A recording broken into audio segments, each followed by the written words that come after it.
Hey traders, David Frost, my strategic forecast. You're here for another episode of Common Sense Market Analysis. Today is Monday, January 13, 2020. We're looking at a daily chart of the SPY or Spider, which is the proxy for the S&P 500. What another day it was. Continue to make new highs, the S&P does, day after day after day, with minor interruption along the way. So, first order of business is, from a larger picture perspective, we have two things going on. We have nothing wrong with the market. We're in a very strong uptrend, and they're running out of time. So it appears to me they may be trading up into the time zone that we began discussing a few weeks ago, the week of January 20, 2020. That's the week I've identified as most important from a time perspective. That being said, could they trade up into that week? Absolutely. Could they stop short of that week? Absolutely.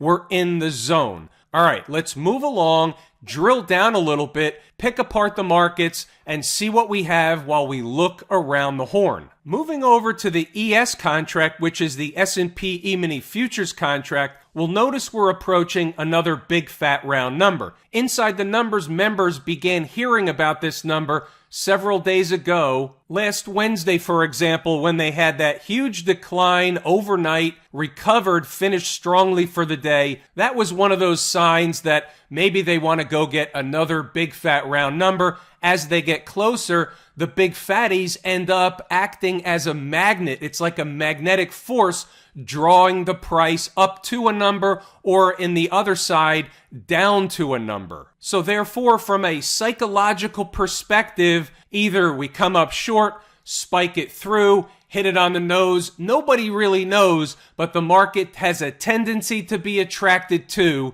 the big fat round numbers. We're approaching 3,300. About the Dow Jones Industrial Average, slightly different look here, so we want to talk about this for a second. We don't talk about the Dow hardly at all. We're not going to talk about the Dow much. However, there's a bit of a non-confirmation going. We also have to mention another big fat round number, 29,000 in the Dow. These are all psychological numbers. That's why we have to bring them to the forefront. If it walks like a duck and it talks like a duck, it's generally a duck. As easy and crazy as it sounds, they are magnetic, so therefore it pays to talk about them. What's the non-confirmation that we're discussing? From Friday, the Dow busts through 29,000 by about 9 points. You see the reversal, closes near the lows. Here today, we're basically in a bookend scenario using the red candle in the middle as the book, green ones being the ends,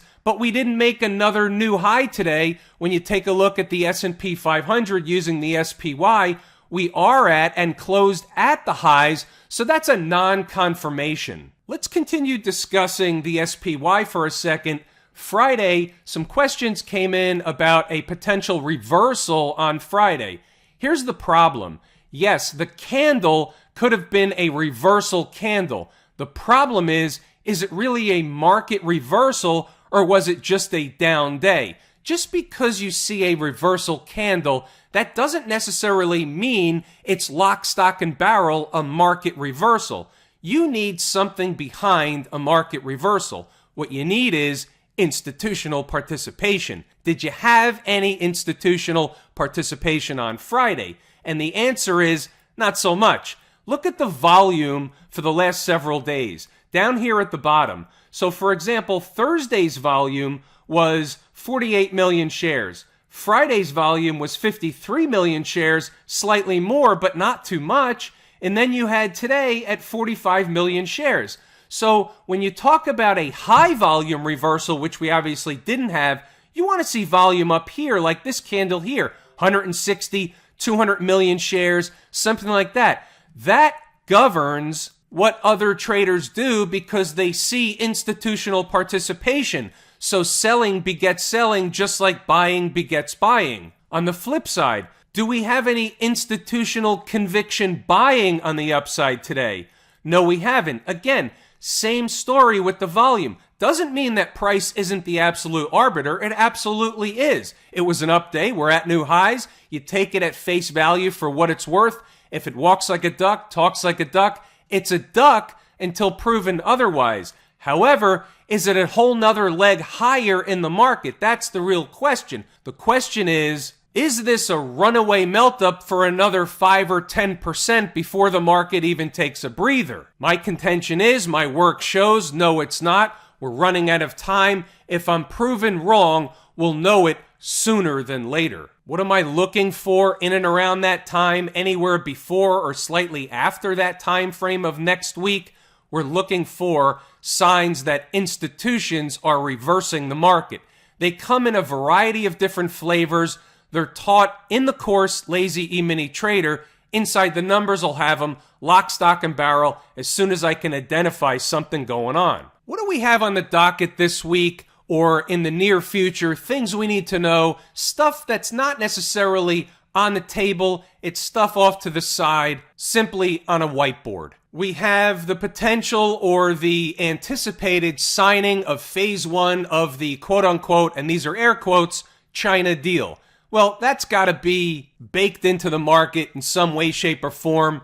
There's no new information unless there's new information on Wednesday, which I believe is the day that they're going to sign the deal here in the U.S., I believe, with a lot of fanfare. Could it be a sell the news event? I suppose. We've been talking about China for way too long. I think the market has China fatigue. Second item on the whiteboard is Iran. That's always lurking. On one hand, there seems to be some positive developments going on over there from a geopolitical standpoint.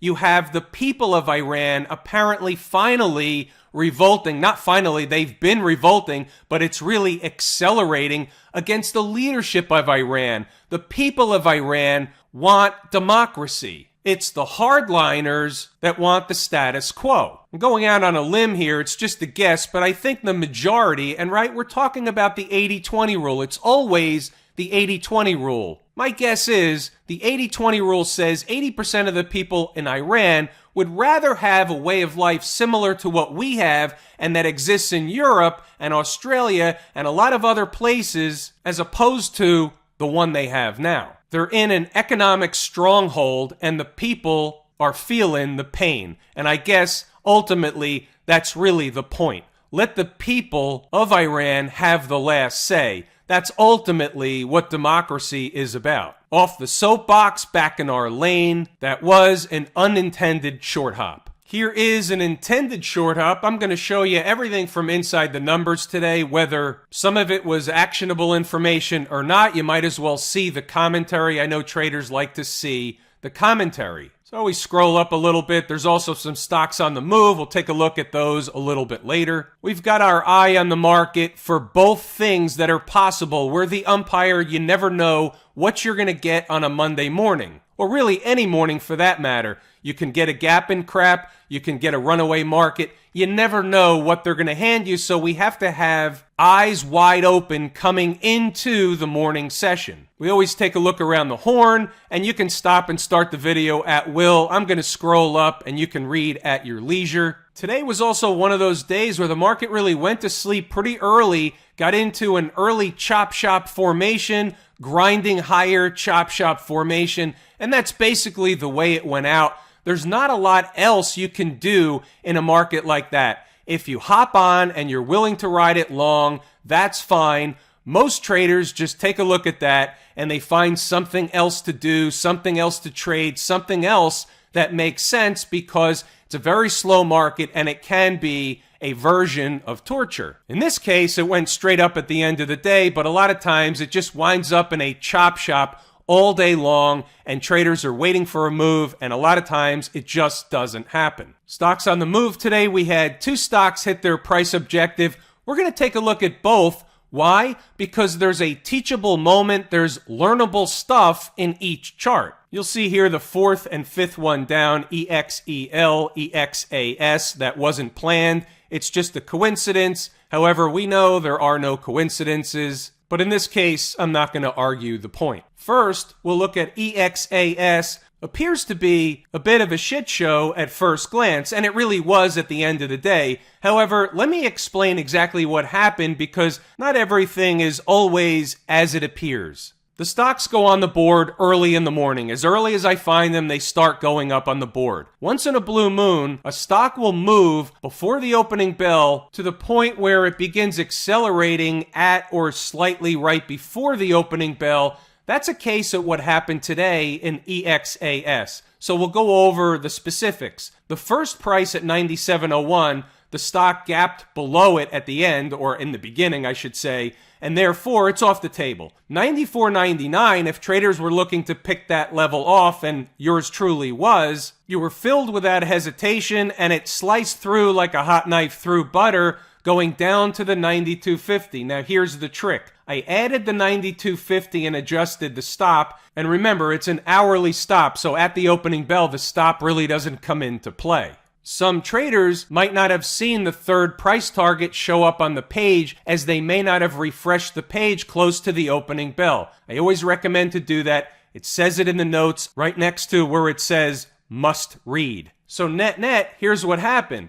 The price spikes through even the third level, but quickly you can see that found support, had a nice rocket ride back to the second level, and then floundered. So if you follow the strategy, if you pick up half a position at the first level and the other half at the second price, then at least they let you out either with a profit or wherever you wanted. Then you can see it floundered around the third level, tried to bounce back up later in the session. This is around noontime, and then it just went sideways, and it's really dead money at that point in time. You have to look at the good, the bad, and the ugly. I show all. I show you the commentary. I show you the trades. Sometimes you see a trade that works out right away and fantastic. It's an easy trade, and others aren't. It's the 80-20 rule, and it really is about the 80-20 rule. I've said it before. The win rate right now is about 78%. It's slightly north of 78%. That means that over 21% are still going to be losing trades. Whether this one was or wasn't is irrelevant. That's just the point that traders need to pay attention to. Well, let's look at the other side. How about one that worked out pretty quickly and pretty easily? EXEL. Here's a 5-minute chart. You can see here. The stock closes Friday at $18.33. It was on the move this morning. It wasn't a tremendous move, but as we know, they're headed for a destination. If I'm able to identify the destination that it's headed to, what do? They typically hit the destination, turn around, and go back in the other direction. Well, guess what? EXEL was a fantastic example of just that. About a $1.20 move higher off the entry price, a relentless move on the rocket ride right out of the gate. I'm not sure about your math, but my math says that's about 6.8% off the entry for the maximum gain, so anywhere in between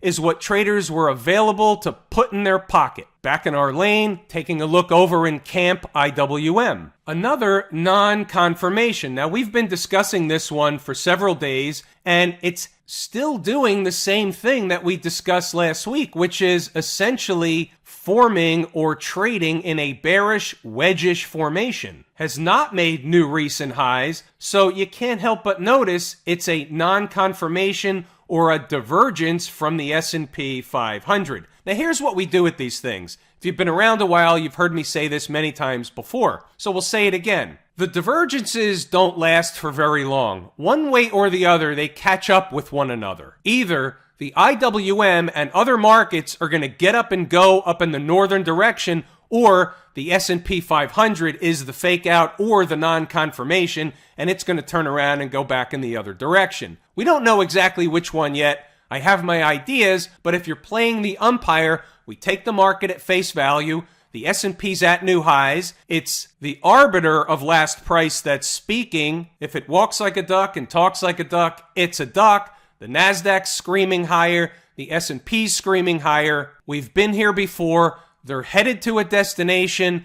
In this case, destination unknown. As far as the IWM's concerned, I'm focused on what jumps out at the chart at me. What jumps out is two things: lower highs, bearish wedges pattern forming. And if you break it down even to a 120-minute chart and others, you can see a couple of things that the IWM will have a tough time busting through. There's a couple of breakdown candles high. This one's at the high, but there's one short of that. Now, maybe they're going to bust through, maybe they're not. Maybe this was just a pullback and a reset. Remember, the daily chart, while above all the moving averages, is still in an uptrend. The weekly chart is still in an uptrend. No two ways about it. But what we do know is things happen, change takes place, stuff happens on a micro scale. That's why we have to look around the horn and we look at all the charts. So we want to be aware of which charts have what resistance points, because you don't see the same ones on every single chart. That's why we look around the horn. Here's a 240 chart looking around the horn. You can see it looks like the 120-minute chart, as it should, but you're caught in between. You're above moving averages, you're below the breakdown candle high, and that's on both charts. You're above the moving averages on the 120-minute chart, on the 240, on the daily, and everywhere in between. So it's in an uptrend, it's bullish, it is what it is. In this case, across all markets, price is the duck. The charts is the duck. Time is the ugly duck. What's going on down at the transportation department? Anything we need to know? It's in an uptrend. They keep pushing higher. Nothing bearish, just like across other markets. In the midst of a melt-up, everything gets a rise. A rising tide lifts all boats. Everything's in the boat. Here's the captain of the boat, the triple Qs, just riding higher relentlessly, headed for its destination. And here's even a better picture of the melt-up. Here's a weekly chart.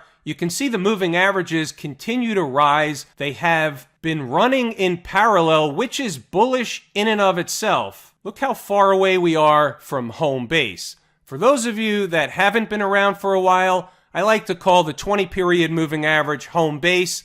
The red trend line is the 20-period moving average. Since we're looking at a weekly chart, it's the 20-week moving average. We're pretty far from home base. Markets really don't like to get that far from home base. They generally will come back to check in at home base. Now, sometimes they don't run right home and check in. Sometimes they go sideways for a while, let home base creep up toward price, or price will slowly come down toward home base, simultaneously bringing them closer together. And in bullish uptrends, that tends to happen. And as they get closer to home base, if they're extremely bullish, they never hit home base and they just trade away. Back to the daily chart, you can see a simple example of that right here.